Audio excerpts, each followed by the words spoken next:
इस समय इंसानियत खत्म होती जा रही है। युद्ध का कारण अपने अपने स्वार्थ। बाइबिल में हर सवाल के जवाब मिलते हैं।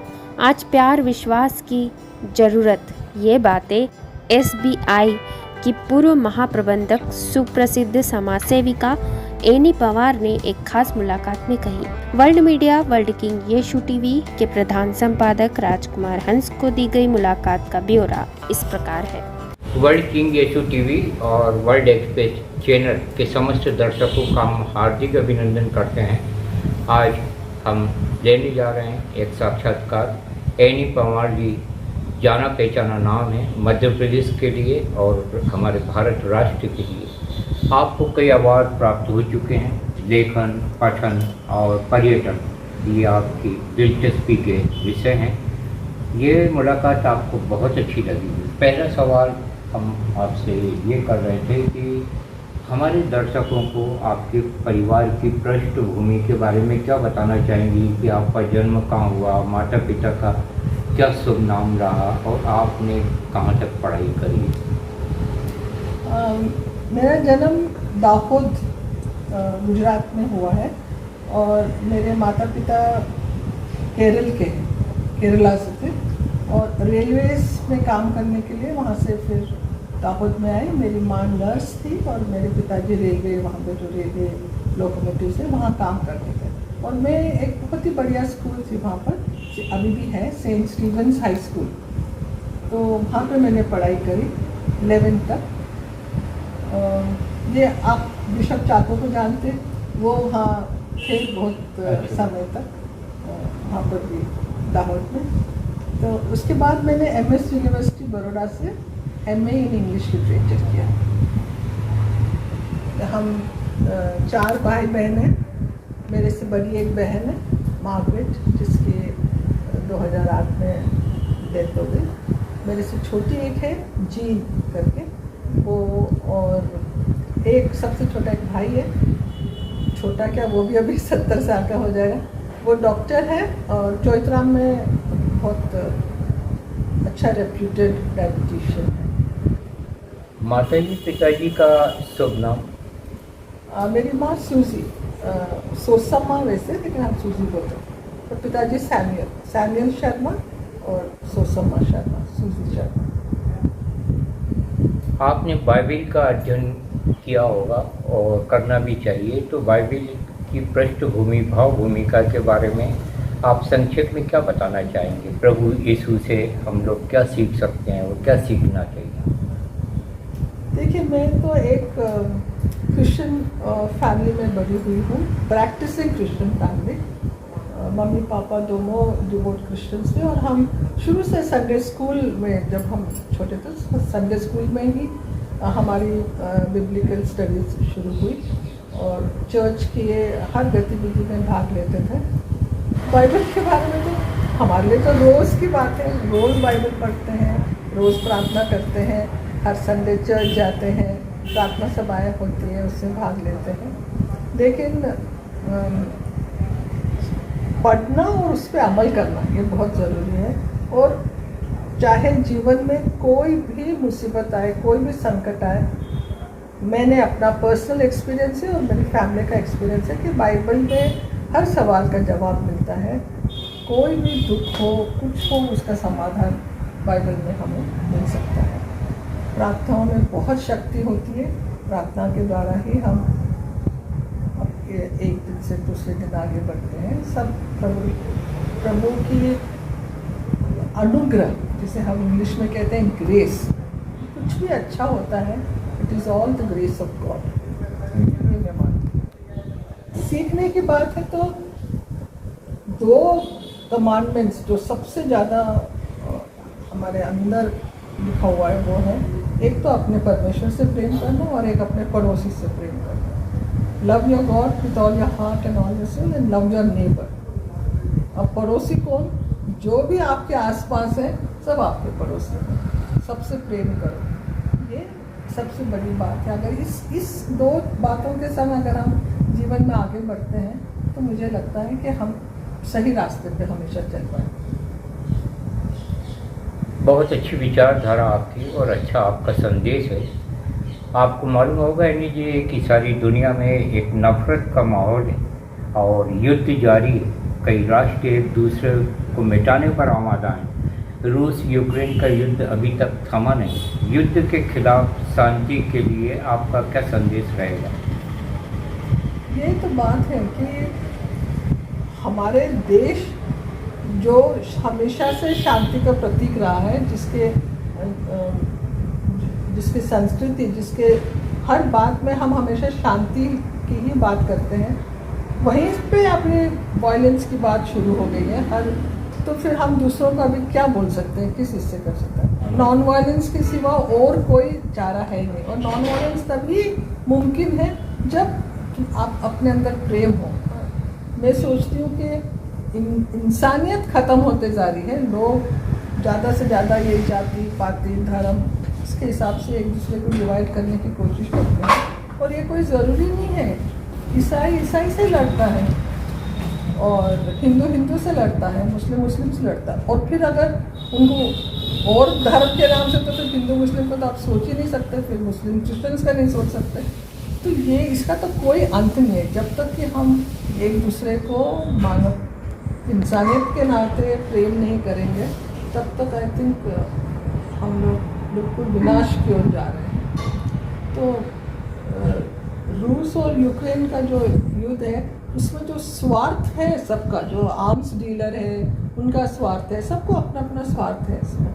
लेकिन मैं क्योंकि इंडिया में हूँ, मैं सोचती हूँ कि हम एक सही उदाहरण दे दें तो हमारे पास बोलने के लिए कोई बात है ही नहीं। हम खुद ही अगर लड़ाई करेंगे तो क्या नसीहत देंगे दूसरों को? So I think everybody has to own up. हम सोचते हैं कि हम इससे अछूता रहेंगे तो ये पॉसिबल है नहीं। ये world has become such a small place. और हमारे यहाँ से ये बात गया है, ये वसुदेव कुटुंबकम है कि नहीं? तो पूरा संसार हमारा अगर फैमिली है तो ये तो हमारा कर्तव्य है कि हम एक दूसरे के सुख दुख में और शांति के लिए काम करें। कौन कौन से देशों की यात्रा आपने की आज तक? बहुत से देशों की करी, जैसे इंग्लैंड, फ्रांस और USA में गई हूँ और ऑस्ट्रेलिया में, स्विट्ज़रलैंड, मतलब यूरोप तो गई हूँ। तो उसके सारे ऑस्ट्रेलिया, रोम, मैनी प्लेसेस। लंबे समय तक आप बैंक में अधिकारी रही, आपने काफ़ी अच्छे कार्य किए, तो आप अपनी उपलब्धियों के बारे में क्या बताना चाहेंगी? कई आपको अवार्ड भी प्राप्त हुए, तो हमारे दर्शकों को क्या बताना चाहेंगी? देखिए, मैं जब बैंक ज्वाइन करी 1973 दिसंबर में, वो एक अलग ही टाइम था। शुरू में ही नेशनलाइजेशन ऑफ बैंक्स हुए थे, नई बातें शुरू हो रही थी, प्रायोरिटी सेक्टर की बात हुई, छोटे किसानों की बात हुई, तो एग्रीकल्चर में ये तो काम करने के बहुत सारे नए एरियाज़ आ गए। और जहाँ तक मेरा सवाल है तो मेरा मेन फोकस हमेशा विमेन एम्पावरमेंट पे रहा है और उन विमेन एंटरप्रेन्योर्स को किस तरह से ट्रेन करना और किस तरह से इकोनॉमिकली इंडिपेंडेंट करना, कैसे वायबल इंडस्ट्रीज़ और छोटी यूनिट्स लगाना और एक अच्छा आत्मनिर्भर जीवन व्यतीत करना, ये मेरा फोकस रहा है। तो इसलिए ये मेरे लिए बहुत अच्छा रहा, क्योंकि रिटायरमेंट के बाद में इसी बात से जुड़ गई। और इसलिए जब मैं रिटायरमेंट के बाद YWCA के नेशनल वाइस प्रेसिडेंट बनी, तो मेरा वो एरिया वही रहा, ट्रेनिंग फॉर वीमेन। YWCA सबसे एक पहली संस्था थी जो महिलाओं को आत्मनिर्भर बनाने के लिए, मतलब वोकेशनल ट्रेनिंग देते थे। और क्योंकि फिर वोकेशनल ट्रेनिंग के लिए आते थे तो कोई सेफ जगह नहीं थी, तो hostels, YWCA is known for vocational training and running hostels. अभी तो आजकल तो सब जुड़ गए हैं उसमें। और ये बहुत 150 साल पुराना ये है, संस्था है। तो मेरा ये बहुत ही सौभाग्य रहा कि मैं 2011 में इंटरनेशनल कॉन्फ्रेंस फॉर विमेन था स्विट्ज़रलैंड में, वहाँ अटेंड करने गई थी। और बहुत कुछ सीखने को मिला, बहुत कुछ शेयर करने को मिला। 120 कंट्रीज़ की महिलाएं वहाँ पर रिप्रेजेंट करने आई थी। अवार्ड्स की बात करें तो मैं यहाँ पर सबसे पहले जब नई दुनिया ने नाइका अवार्ड्स दिया था, बधाई आपको। कॉर्पोरेट कैटेगरी में I was chosen for that. But हर काम में क्या है, एक इंडिविजुअल का काम नहीं होता है, तो पूरा टीम ही होता है। और it has been my good fortune कि मेरे लिए बहुत ही आशीष की बात रही है कि हमेशा मैं अच्छे लोगों से जुड़ी रही, इसलिए काम अच्छा हुआ। मैं state bank of Bikaner Jaipur में डीजीएम बन के गई थी, और आई वाज डीजीएम एचआर में। फिर स्टेट बैंक ऑफ सौराष्ट्र में जनरल मैनेजर टेक्नोलॉजी बन के गई थी। स्टेट बैंक ऑफ सौराष्ट्र पहला एसोसिएट बैंक था जिसका merger state bank of India से हुआ। उसके बाद फिर मैं फिर से अपने स्टेट बैंक ऑफ इंदौर में आई, और उसके बाद स्टेट बैंक ऑफ इंदौर भी मर्ज हो गया, और फिर दूसरे 5 एसोसिएट बैंक भी मर्ज हो गए। तो बैंक का मेरा कैरियर बहुत ही सेटिस्फाइंग था। विश्व शांति और विश्व बंधुत्व के लिए आपके क्या सुझाव होंगे? एक आप प्रबुद्ध महिला हैं और रचना धर्मिता से आप जुड़ी हुई हैं, तो क्या सुझाव देना चाहेंगे आप? आपको ये बात बताना बहुत ज़रूरी है कि मैं यहाँ पे एक यूनिवर्सल सॉलिडारिटी मूवमेंट USM, उसकी मैं प्रेसिडेंट हूँ फिलहाल। और ये एक ऐसी संस्था है जो सर्वधर्म सेक्युलर सर्वधर्म को मानकर, सर्वधर्म की जो खास अच्छी बातें हैं वो सब में बातें, और जो इम्प्रेशनेबल एज है ना, एडोलेसेंट, ऐसे स्टूडेंट्स पूरे देश से, इंडिया के हर कोने से यहाँ पर आते हैं फॉर एथिकल लीडरशिप ट्रेनिंग। हम चाहते हैं कि हम बच्चों को ऐसे महात्मा गांधी और हमारे जो खास आइडियल्स हैं उसके बेसिस पे हम ऐसे बच्चों को तैयार करें जो आगे चलकर IAS ऑफिसर्स बने, या पुलिस कमिश्नर्स बने, या नेता बने, या टीचर्स बने, डॉक्टर्स बने, जो भी बने, लेकिन उस लाइन तो बहुत बड़ा विजन है और उसके लिए हम काम करते हैं। और यहाँ पर महालक्ष्मी में उसका ये है, बिल्डिंग है, और वर्ष में एक बार फिर हम एक मीट इंडिया करके सब बच्चों को बुलाते हैं, एक दूसरे से मिलने का, अच्छे लोगों जो इंस्पायरिंग लोग हैं उनसे बात करके, एक्सपोज करके उसके बारे में। साथ में मैं एक नेशनल पीस मूवमेंट से जुड़ी हूँ। नेशनल पीस मूवमेंट में हम महात्मा गांधी के डेथ एनिवर्सरी पे हम 3 दिन का वो कन्वेंशन करते हैं।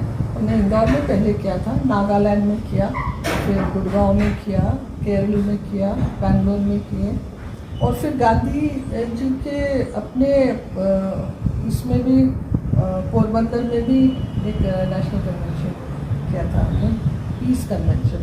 बहुत अच्छे महात्मा गांधी के ग्रेट ग्रैंडसन जो है वो भी उसमें आए थे। तो ऐसे ही अब मेरा समय इन बातों में लगा रहता है।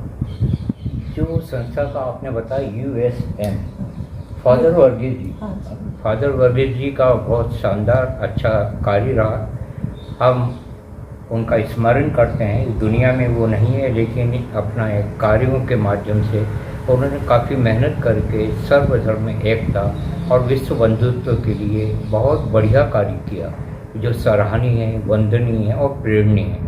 हम आपसे भी कहना चाहेंगे कि फादर वर्गीस जी की इस संस्था से आप जुड़ें।